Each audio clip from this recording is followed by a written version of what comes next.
Olá, queridos amigos, queridas amigas, estamos de volta aqui com o nosso programa Conexões Espiritualidade Crítica e hoje é um programa especial, porque temos um convidado muito querido falando de um lançamento maravilhoso que é esse livro aqui, Abuso Espiritual, a Manipulação Invisível. Como vocês sabem, toda vez a gente faz o programa aqui e antes publicamos um artigo no jornal GGN que está aqui embaixo no link para vocês lerem, né?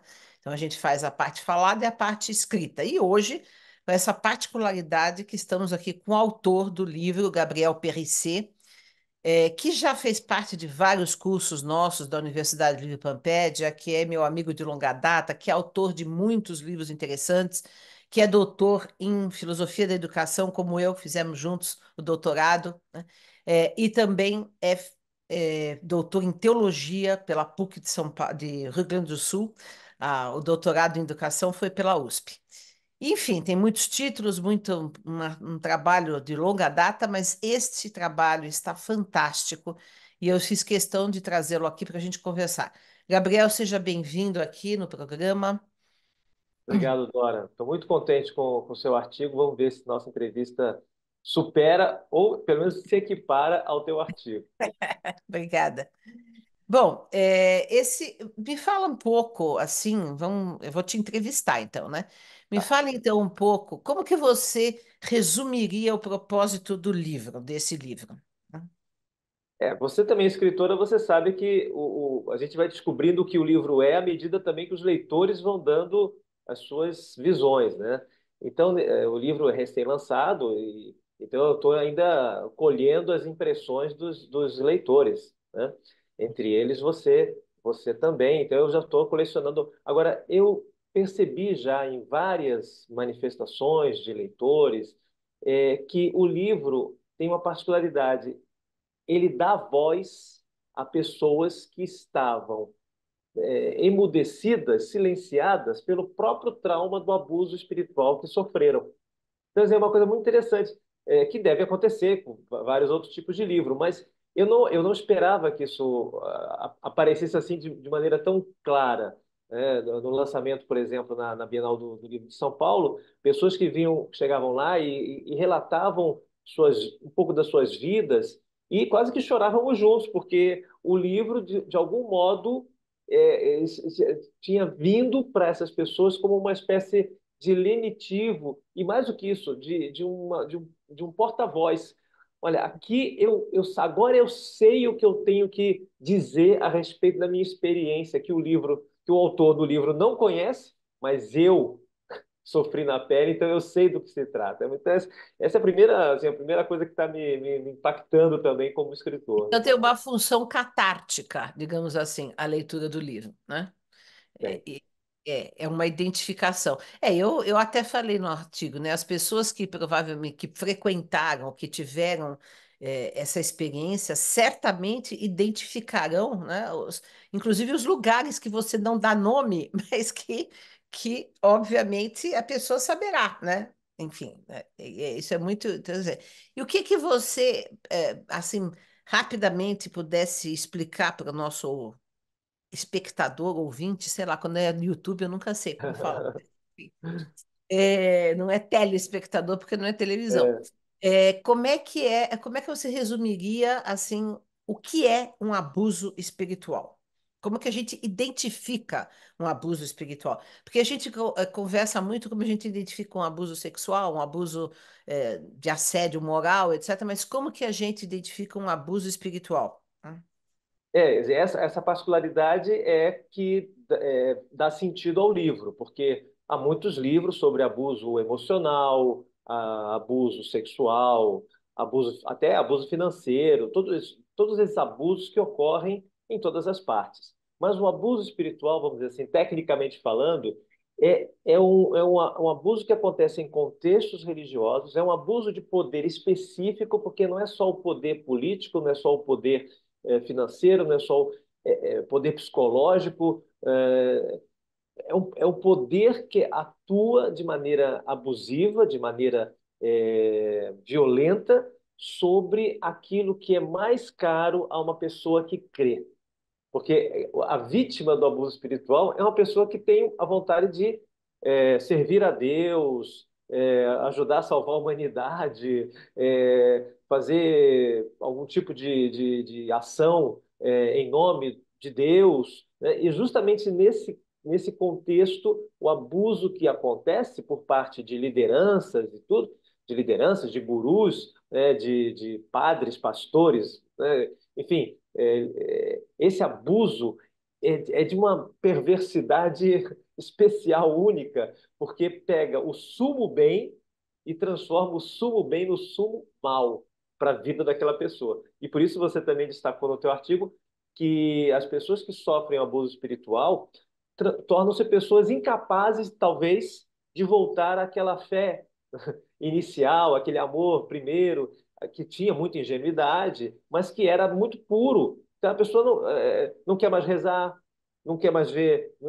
Uma leitura me dizia que quando alguém fala agora a palavra profético, ela já sai correndo, porque o profético para ela ficou associado a um abuso, né? Porque o abusador, ele é o profeta, ele é né, o gênio, ele é o diretor das almas, né? Então, realmente, quer dizer, Causa esse um trauma, né? Causa um trauma. trauma é um trauma para toda a vida, né? Há pessoas, por exemplo, no campo católico, por exemplo, que quando alguém fala assim, não, porque a vontade de Deus para você, a pessoa já sai correndo porque essa vontade de Deus foi usada para controlar, para manipular e tal. Então o livro quer dizer, o livro trata de abuso de modo geral, né? Mas, de modo específico, esse abuso dentro do campo da espiritualidade, da religiosidade, dos movimentos, todos os movimentos. O que é mais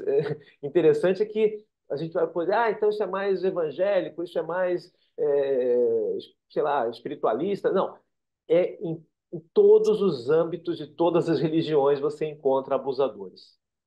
E não só religiões constituídas como seitas, como pequenos grupos, né? E isso fica muito claro e muito interessante. Agora, isso que você falou da vontade de Deus, né? É porque o guru, o sacerdote, o pastor, o médium, quem era, ele se coloca, né, como o dono da vontade de Deus, aquele que tem específica comunicação com Deus ou com os espíritos ou com quem for, né? Para transmitir aquilo que a vítima, né? Que você fala muito da vítima, deve fazer, né? Então, quer dizer, a pessoa perde a referência porque ela só se fixa numa falsa referência. São os falsos profetas, né? A que Jesus também se referiu, né? Exato. Então, isso é muito interessante. Agora, uma coisa que eu achei muito oportuno no livro é como você trata de duas questões que estão muito presentes na sociedade contemporânea e estão ligadas ao fenômeno do abuso espiritual, que é o fundamentalismo e o fanatismo, né? Que as duas coisas se interconectam, quase que são a mesma coisa, mas não são exatamente a mesma coisa. Queria que você falasse um pouco do fundamentalismo, porque também é uma coisa que aparece em todas as religiões. Quer dizer, você tem isso que eu acho interessante também que você mostra, que você tem a possibilidade, eu concordo com isso, de exercer uma religiosidade, uma espiritualidade saudável, leve, tranquila, serena, né? Mas existe todo um movimento em todas as religiões, isso eu tenho estudado isso, de fundamentalismo, né? E de fanatismo, e que aí gera uma série de questões e até um adoecimento psíquico nas pessoas que estão envolvidas com isso, né? Aliás, agora minha ideia é justamente aprofundar nessa direção, mostrar como o fundamentalismo, o fanatismo e outras patologias anexas ao abuso espiritual, como essas patologias atuam. O fundamentalismo é curioso, né? Porque é uma reação exacerbada perante uma crítica exacerbada. Quer dizer, o fundamentalista, vamos dizer assim, ele tem razão. Hã? Em que sentido? Porque ele se sentiu ameaçado pela relativização dos seus fundamentos. Só que, em vez de ele ter uma compreensão madura e inteligente, o fundamentalista se fecha numa agressividade e e no pensamento do tipo, eu vou ficar com o absoluto. E o absoluto pode ser um texto, pode ser uma mensagem, pode ser uma figura, e aí não questiona mais nada. O fundamentalista não questiona mais nada. Então é muito doido, porque na verdade nós precisamos de fundamentos. Porque sem Qualquer fundamento coisa. a gente não caminha, mas o fundamentalista ele acha que tudo é fundamento. E qualquer arranhãozinho nessa sua construção é o fim do mundo. Então ele se transforma numa pessoa agressiva, numa pessoa fechada, incapaz de dialogar, e claro, isso vai gerar um fanatismo. O fanatismo está muito baseado, está muito alicerçado nesse fundamentalismo. De modo que ele vai se criando, vai vendo o outro sempre como uma ameaça à minha fé, uma ameaça aos meus ideais, aos meus pressupostos e tudo. Ou seja, desculpa falar assim, mas é quase que uma burrice invencível, porque a pessoa se apega àquilo, não consegue mais ler outra pessoa, ouvir outra pessoa, porque tudo é ameaça. Só que isso dá uma segurança, dá para ela uma segurança, um alívio. Ah, finalmente agora eu estou blindado, né? Porque o grande lance da fé é justamente o imprevisível. Você não sabe, você não controla Deus, você não controla a A realidade vida, a sobrenatural, a vida, a vida. vida. Então, esse desejo de controlar tudo tem muito a ver com fanatismo, fundamentalismo, né? Nós queremos controlar, e aí, quanto mais controladora é a pessoa, mais descontrolada ela fica. Porque, como ela quer controlar tudo, ela começa a enlouquecer, ela não relaxa. O Chesterton dizia: o que é mais fácil? Você mergulhar com a sua cabeça no mundo ou querer colocar o mundo dentro da sua cabeça? O fundamentalista ele quer colocar tudo dentro do esquema dele, só que o esquema dele vai quebrar. Então, o fundamentalista e o fanático, em geral, são autodestrutivos. Só que, junto com a sua autodestruição, eles vão destruindo também o seu entorno. Então, assim, é um processo de vertigem é, terrível, né? Só que todos nós, isso é muito importante frisar, todos nós somos fanatizáveis e todos nós somos fundamentalizáveis.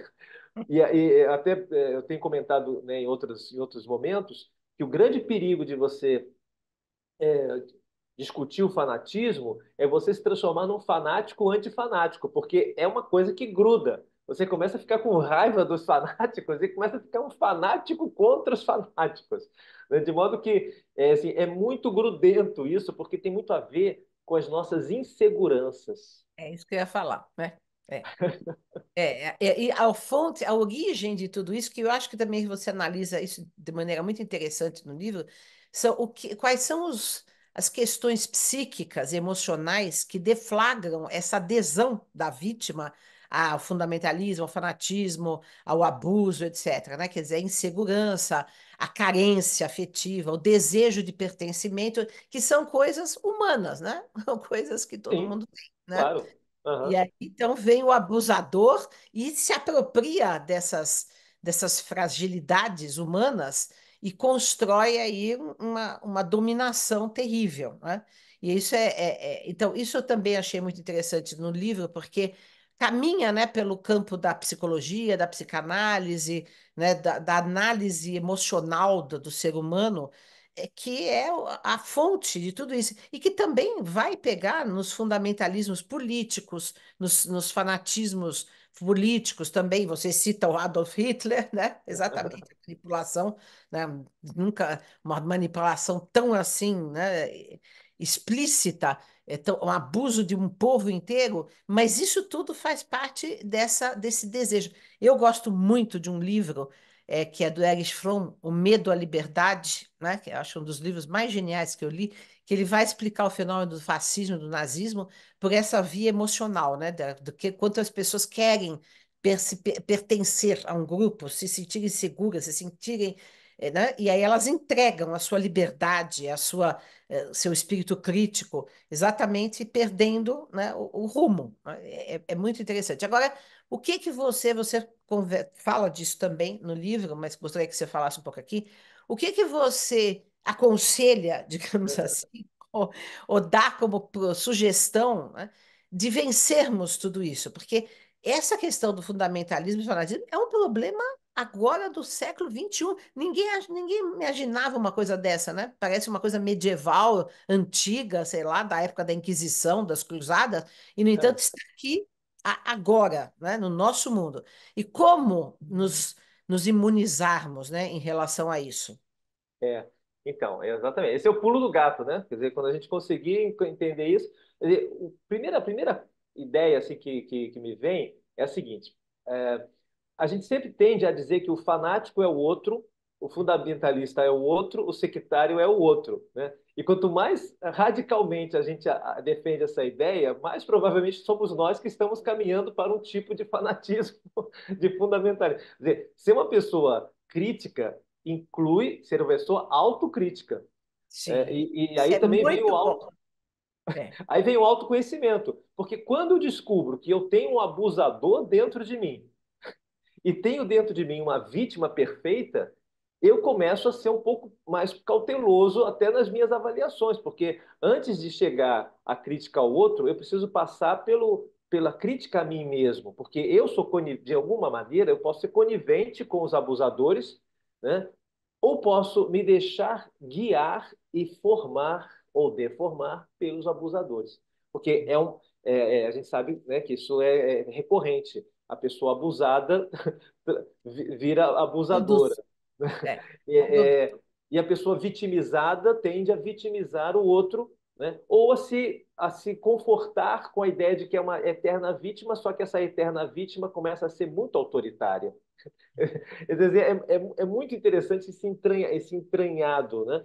De modo que eu diria que a primeira coisa que tem a ver com a maturidade, que tem a ver com a elaboração e ampliação da consciência, é a gente olhar para si próprio e perceber as nossas próprias fragilidades, os nossos próprios vazios, e saber conviver com isso, e não procurar remédios, né, geniais, remédios fantásticos, que geralmente são vendidos pelos manipuladores. Que o manipulador, né, ele capta, ele tem essa capacidade, ele olha para a multidão, ele vê quem é que está precisando ser manipulado. Né?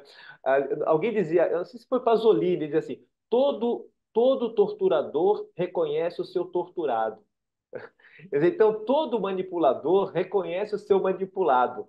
Todo pastor ou falso pastor reconhece a sua ovelha, né, Submissa. fragilizada, submissa. Submissa. Essa coisa que você falou da submissão voluntária. Acaba sendo uma submissão voluntária. Por quê? Porque a vítima também tem suas ambições, a vítima também tem as suas vaidades, né? Eu digo isso no livro, que existem dentro das seitas os fanáticos de cima e os fanáticos de baixo.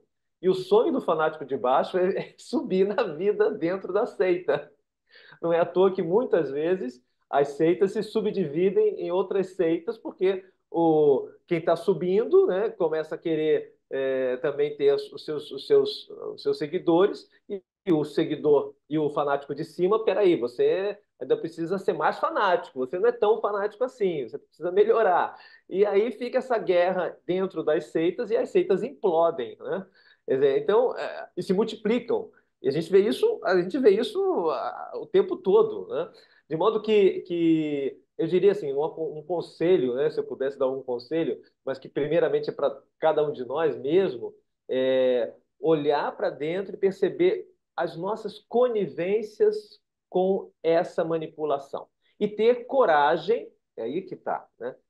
Isso é mais difícil ainda, é ter coragem de dizer não, porque é aquela velha história do assédio, mesmo do assédio sexual, quando alguém fala assim: não, você não pode falar com fulano, não, isso aqui é o nosso segredo. Epa, falou em segredo, não pode falar, não pode comentar. Né? Quer dizer, eu conheci um movimento católico que tinha padres lá dentro, e a recomendação era a seguinte: só se pode confessar, né? Só você pode falar com padres do movimento, porque padres que não são do movimento não conhecem o movimento. Se não conhecem o movimento, não conhecem as exigências próprias da sua vocação. Então você não pode se confessar com padres fora do movimento. Ora, isso já é uma bolha, isso já é um controle, isso já é, inclusive, um abuso dentro da própria Igreja Católica, porque a Igreja Católica, os sacramentos não são de ninguém, Os sacramentos são de todos, né? Quer dizer, e eu posso escolher, como católico, me confessar com esse padre ou com aquele outro, não tem que ficar preso. Então, esse é um pequeno exemplo do campo católico, mas é aquilo que nós falamos.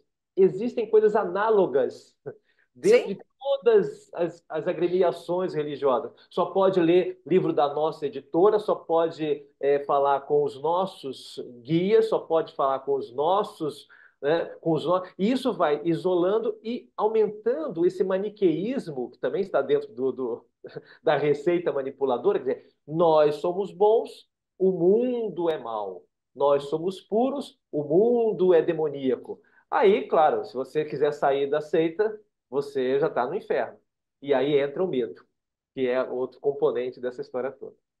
No movimento espírita, nós temos, por exemplo, aquelas as pessoas que frequentam um determinado centro e aí não podem ir em outro, né? Quer dizer, são expulsas se forem em outro, se passarem por outro, né?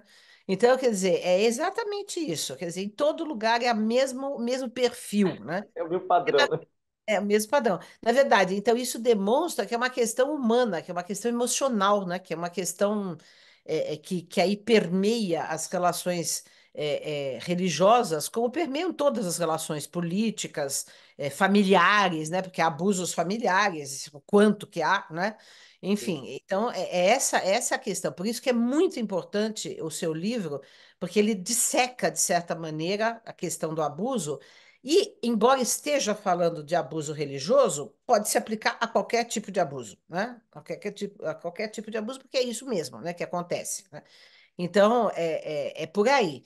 E você fala da questão da insegurança, né? E voltando aqui um pouco ao fundamentalismo, Aham, eu acho que uma das coisas que as pessoas não suportam, eu tenho observado isso muito, porque eu acabei de lançar o livro, você sabe, Kardec para o século uhum, XXI, e aí o livro mexe com várias certezas absolutas, né, do movimento espírita e de alguns espíritas mais ortodoxos, mais fechados, né? E aí a gente sente o quanto que as pessoas ficam afetadas com isso, porque a sensação de incerteza, que é uma sensação própria da humanidade, nós não temos todas as certezas absolutas de nada, né? Mas nem a ciência tem todas as certezas absolutas de nada. É tudo, nós estamos num processo, né? Enfim, né? uhum, E aí as pessoas se sentem totalmente assim abaladas e tem uma reação, como você disse, emocional, agressiva, né? E aí que se apegam ainda mais à ortodoxia, ao fundamentalismo, porque não querem ter a sensação de uma incerteza, né? De uma dúvida, né? A dúvida é perturbadora, a incerteza é perturbadora, né? Só que sem incerteza a gente cai num dogmatismo fanático, né? Porque se nada pode ser questionado, se nada pode ser analisado, então, quer dizer, nós jogamos fora todo o conhecimento humano, é isso que é também. Aí jogamos fora a ciência, aí vem os antivacina, vem isso, aquilo, outro, porque verdade. também, em nome, às vezes, de fundamentalismos religiosos, tem essa rejeição à própria ciência, né? Constituída, né? Queria que você comentasse um pouco isso. Hum? É, exatamente isso. E o interessante é que, vamos dizer, se a gente, porque nós procuramos uma religiosidade genuína. Mesmo a pessoa, aliás, eu diria que uma pessoa agnóstica ou a pessoa que professa o ateísmo é uma pessoa profundamente religiosa, porque ela está renegando uma série de imagens de Deus, uma série de propostas religiosas que realmente não combinam. Olha, eu fico cada vez mais vamos dizer assim, cada vez admiro mais o ateísmo, porque muitas vezes esse ateísmo ele é uma forma de dizer eu não compactuo com o abuso espiritual desse, daquele outro, né?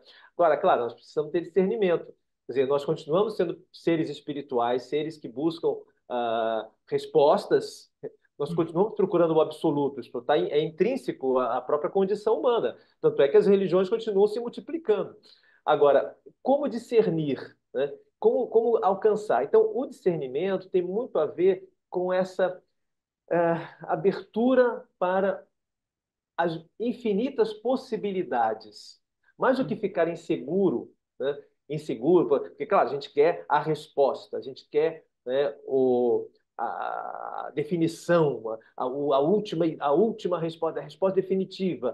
Quer dizer, mais do que ficar preocupado com isso, é olhar ao lado rico dessa história. Ou seja, as imensas possibilidades, os futuríveis, as grandes possibilidades quando a gente se abre para esse mundo complexo, belo, inesperado. Eu acho que uma das coisas mais bonitas do Evangelho é justamente isso, porque Jesus está lá, ele está sempre disponível e ele se surpreende.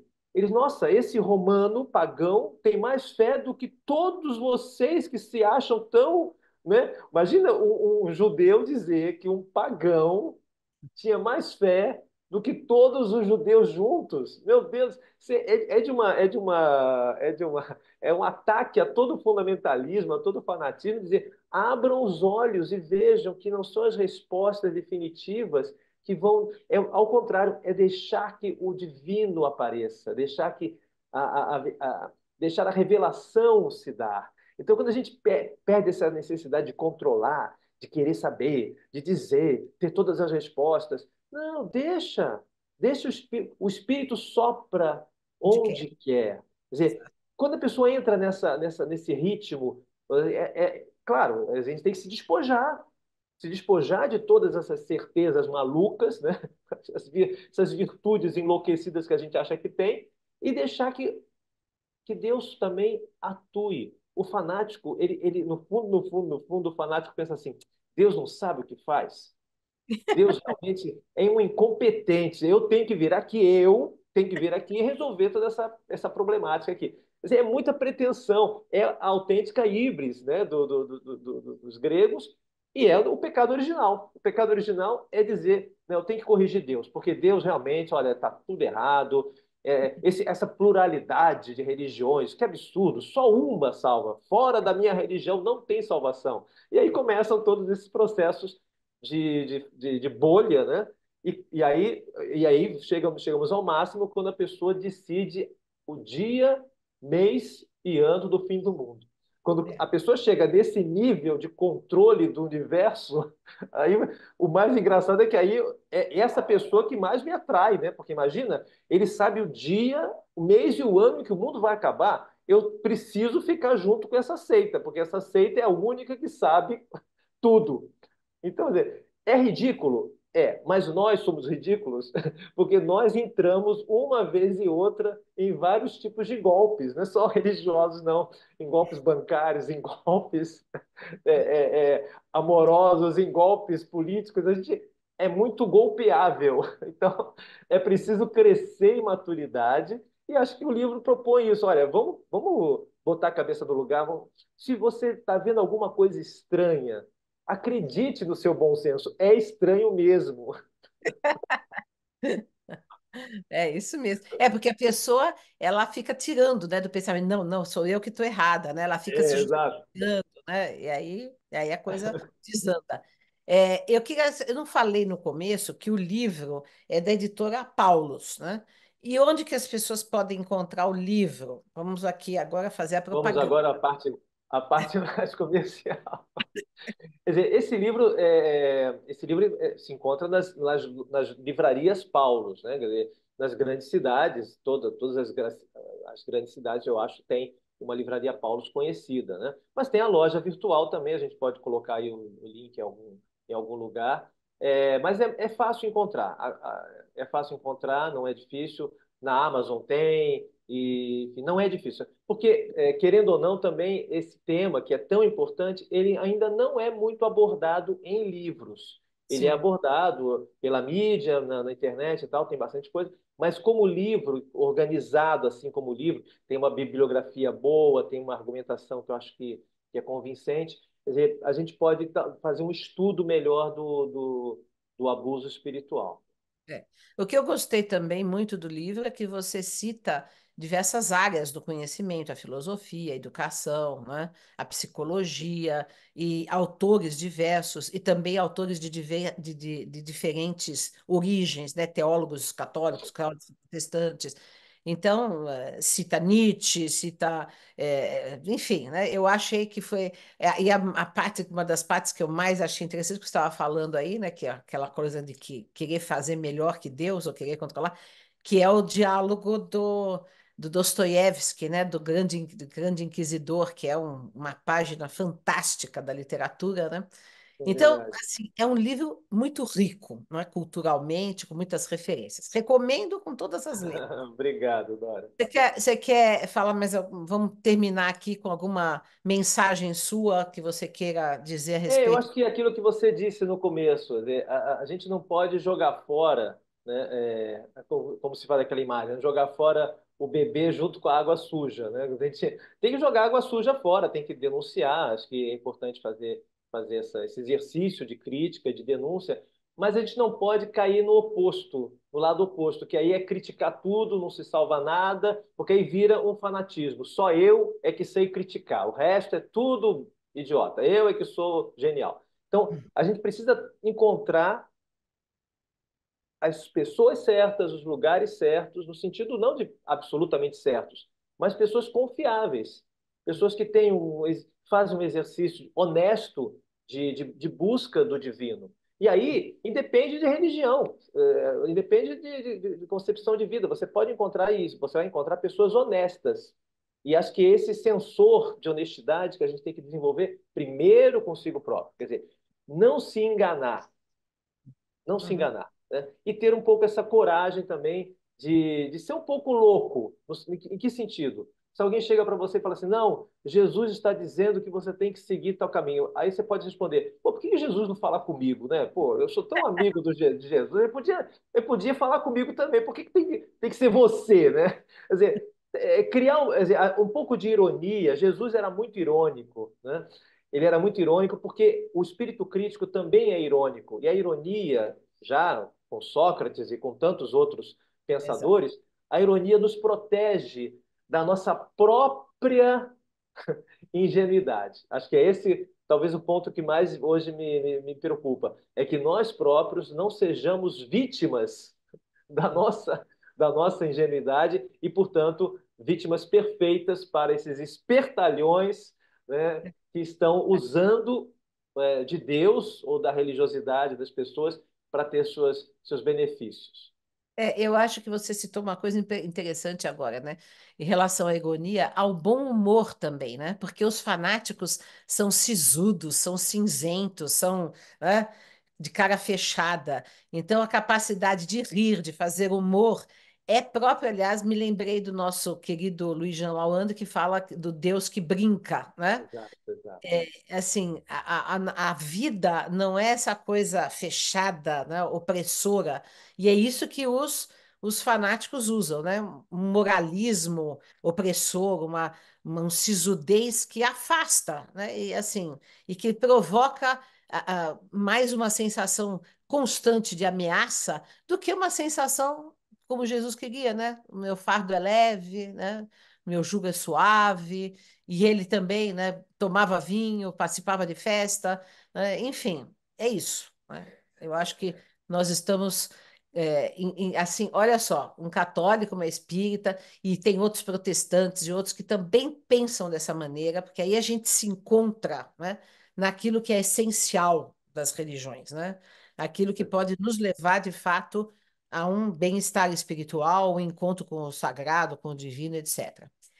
Gente, muito obrigada, Gabriel. Foi ótima a nossa conversa, né? Como sempre, né, Dora? Como Como sempre. sempre. Como sempre.